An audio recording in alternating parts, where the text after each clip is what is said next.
Iran पर Israel के इस हमले की गूंज इस वक्त पूरी दुनिया में सुनाई दे रही है। इसे तीसरे वर्ल्ड वॉर का अलार्म बताया जा रहा है। इजराइल ने ईरान पर यह हमला उस समय किया जब उसे लगा कि ईरान परमाणु बम बनाने के बेहद करीब पहुंच गया है। इजराइल को डर है कि अगर ईरान ने परमाणु बम बना लिया तो उसका अस्तित्व खतरे में पड़ जाएगा। अपने वजूद पर इसी खतरे की वजह से इजराइल ने शुक्रवार रात ऑपरेशन राइजिंग लाइन की शुरुआत की। परमाणु खतरे को लेकर इजराइल ने ऐसा ही एक ऑपरेशन 44 साल पहले भी अंजाम दिया था। उस समय इजराइल के निशाने पर ईरान का पड़ोसी देश इराक था।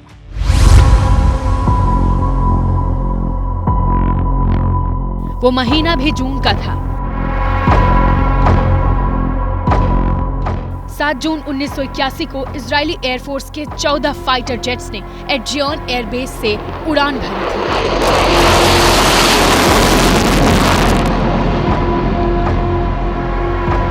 इजराइल के लड़ाकू विमानों ने करीब 1100 किलोमीटर दूर बगदाद के नजदीक इराक के ओसिराक न्यूक्लियर रिएक्टर पर हमला किया था।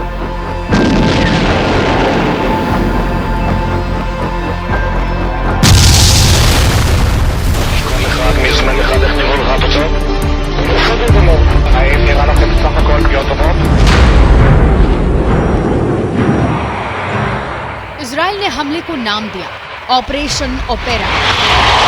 आधुनिक इतिहास में यह सबसे विवादित मिलिट्री एक्शन माना जाता है।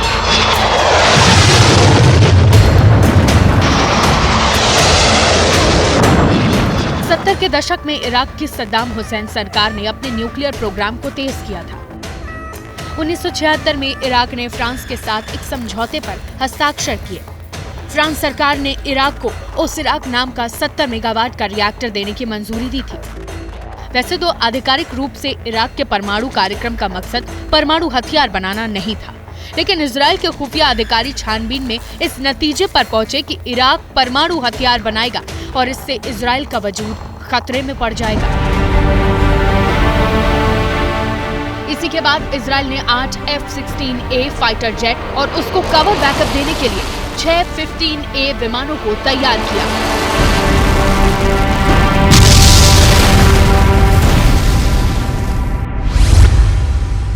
कहा जाता है कि जब इजराइल के विमान हमला करने के लिए जॉर्डन के आसमान से गुजर रहे थे तो छुट्टी मनाने के लिए अपने रॉयल यॉट पर मौजूद जॉर्डन के किंग हुसैन की नजर उन विमानों पर पड़ी थी। उन्होंने ये जानकारी इराक तक भेजने का फैसला लिया, लेकिन किसी वजह से ये जानकारी इराक तक पहुंच नहीं पाई।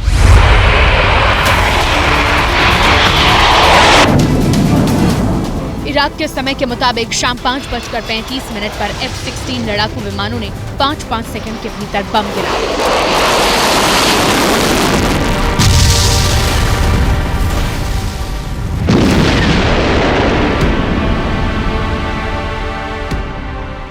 करीब 2 मिनट तक बम गिराने का ये सिलसिला चलता रहा और ओसिराक न्यूक्लियर रिएक्टर का नामो निशान मिट गया। इजराइल के सभी विमान सुरक्षित अपनी सीमा में लौट गए। इस ऑपरेशन की वजह से इजराइल की दुनिया भर में काफी आलोचना हुई, लेकिन उसने परवाह नहीं की।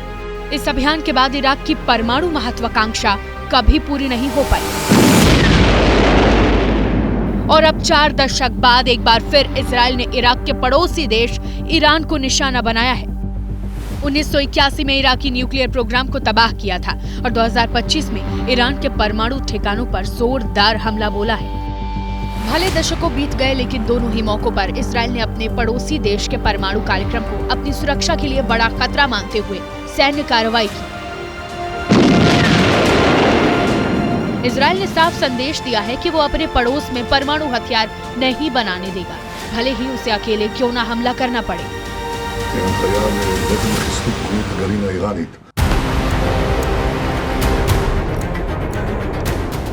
ऐसा नहीं है कि इजराइल के पास परमाणु ताकत नहीं, लेकिन वो इसका ऐलान नहीं करता।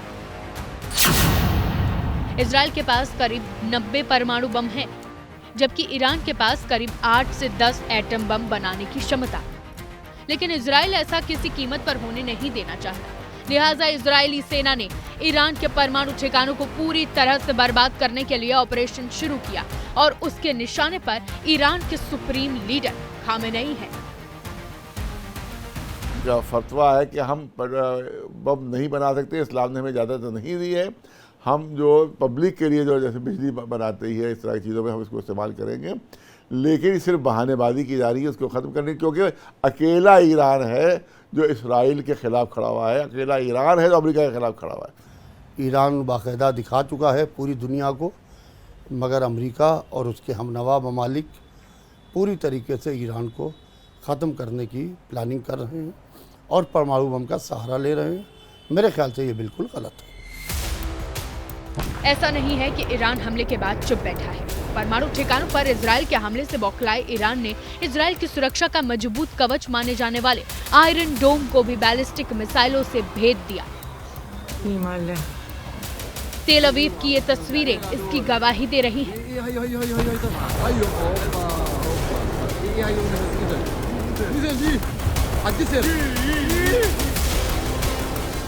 ईरानी हमलों से इजराइल के लेजियन रामतगन इलाकों को भारी नुकसान पहुंचा है।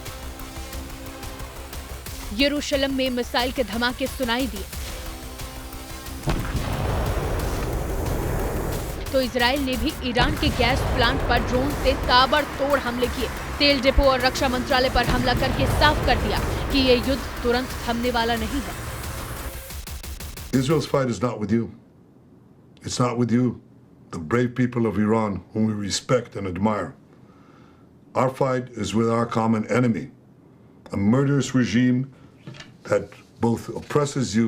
The nation of Iran and the nation of Israel have been true friends since the days of Cyrus the Great. And the time has come for you to unite around your flag and your historic legacy by standing up for your freedom from an evil and oppressive regime.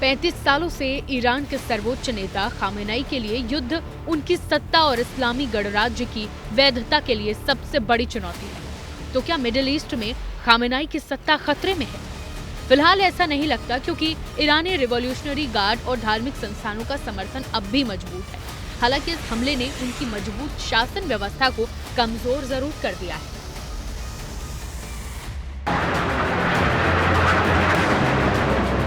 New York times की report के अनुसार Iran के अधिकारियों ने कहा कि सर्वोच्च नेता अली खामनेई की 36 साल के सत्ता के लिए यह सबसे निर्णायक क्षण है।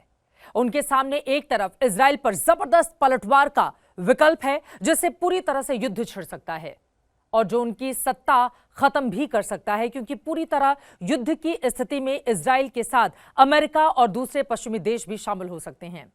वहीं दूसरी ओर उनके सामने युद्ध में पीछे हटने का भी विकल्प है, जिसे ईरान और पूरी दुनिया में हार के तौर पर देखा जाएगा।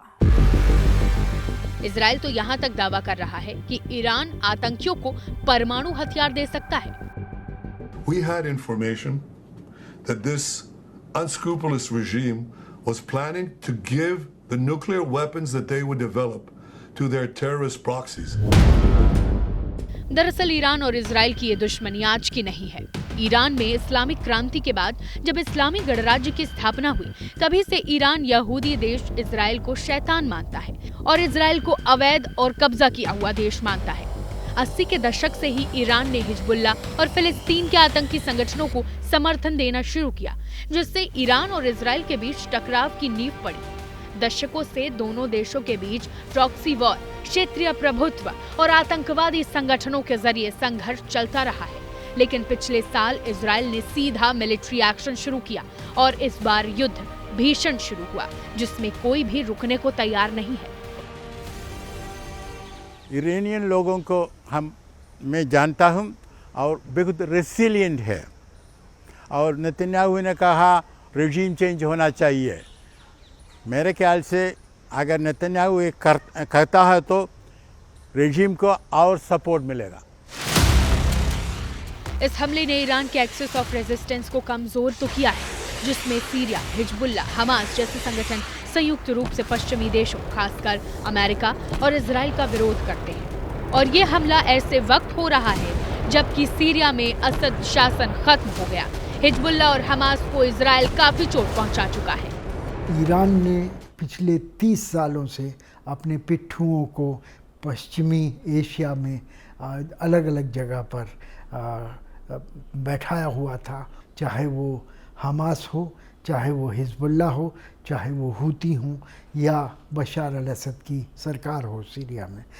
इज़राइल ने पिछले 20 महीनों के लड़ाई में इन सब को मुंह की दिखा दी है और वे ईरान की रक्षा करने में इज़राइल के ऊपर सीधे कोई हमला करने में सक्षम नहीं है। तो इस वजह से ईरान अलग थलग पड़ गया है। और जब बारी ईरान पर हमले की आई तो इजराइल ने जो प्लान बनाया वो ईरान की सोच से परे था। ईरान के वरिष्ठ सैन्य अधिकारियों से बातचीत पर आधारित न्यूयॉर्क टाइम्स की एक रिपोर्ट के अनुसार इजराइल के हमले को लेकर ईरान का आकलन गलत साबित हुआ। ईरान के अधिकारियों का कहना है कि उन्हें उम्मीद नहीं थी कि इजराइल इतनी जल्दी हमला करेगा। उन्हें यह लग रहा था कि इजराइल ओमान में रविवार को होने वाली अमेरिका ईरान परमाणु वार्ता के दूसरे दौर के बाद ही कोई कदम उठाएगा। इस बीच इजराइल लगातार हमले के संकेत दे रहा था, लेकिन ईरान के अधिकारियों ने इसे मनोवैज्ञानिक दबाव बनाने की कोशिश बताकर दरकिनार कर दिया। नेतन्याहू ने कहा था पहले कि अगर ईरान अमेरिका नेगोशिएशंस से कुछ होता नहीं है तो उन्होंने मिलिट्री एक्शन लेगा। वो तो मेरे ख्याल से ईरान को मिसलीड करने के लिए था। अधिकारियों के मुताबिक इजराइल के हमले की रात मिलिट्री कमांडर सेफ हाउस की जगह अपने घर में रुके, जो घातक साबित हुआ। इसी तरह रिवोल्यूशनरी गार्ड की एरोस्पेस यूनिट के commander general Aamir Ali Hajizadeh और उनके स्टाफ ने एक जगह जमा न होने के निर्देश का पालन नहीं किया। उन्होंने तेहरान के एक सैन्य अड्डे में इमरजेंसी बैठक की और उसी दौरान इजराइल ने इस सैन्य अड्डे पर हमला कर दिया। इजराइल ने जिस तरह से अपने गुप्तचरों के द्वारा सूचनाएं इकट्ठी की हैं और सेना के 3 बड़े अधिकारियों को ख़त्म कर दिया है, 20 से ज़्यादा मध्य कोटि के अधिकारियों को ख़त्म कर दिया है। इस चीज़ का ख़तरा बढ़ गया है कि वो ईरान के सुप्रीम लीडर को भी ख़त्म कर सकते हैं। अपने परमाणु कार्यक्रम की वजह से खामेनेई इजराइल समेत अमेरिका और पश्चिमी देशों के निशाने पर हैं, क्योंकि इस जंग की शुरुआत इसी न्यूक्लियर प्रोग्राम को खत्म करने के लिए हुई है। 1989 में ईरान का सर्वोच्च नेता बनने के बाद खामेनेई ने परमाणु कार्यक्रम को राष्ट्रीय सुरक्षा का आधार बनाया, रिवोल्यूशनरी गार्ड को मजबूत किया और नतांजा में यूरेनियम संवर्धन की गुप्त शुरुआत की। साल 2000 तक इस्फहान शहर में यूरेनियम कन्वर्जन प्लांट भी बना लिया, जिसमें यूरेनियम का इस्तेमाल परमाणु बम के लिए किया जा सके। 2003 में दुनिया को IAEA ने इसकी जानकारी दी। उधर उसी साल ईरान ने इम्प्लोजन टेस्ट भी कर दिए, जिसमें परमाणु धमाका करने का परीक्षण होता है। 2015 में खामेनेई ने UNSC के देशों के साथ समझौता कर लिया कि परमाणु कार्यक्रम का इस्तेमाल शांतिपूर्ण उद्देश्यों के लिए होगा, लेकिन 2018 में अमेरिका के समझौते से पीछे हटने के बाद साल 2020 तक ईरान ने 20% यूरेनियम संवर्धन कर लिया।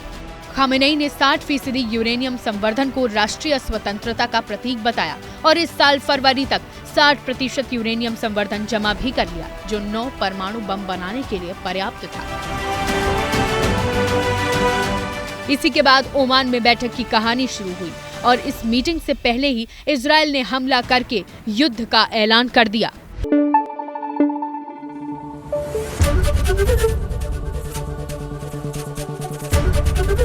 ABP न्यूज़ आपको रखे आगे।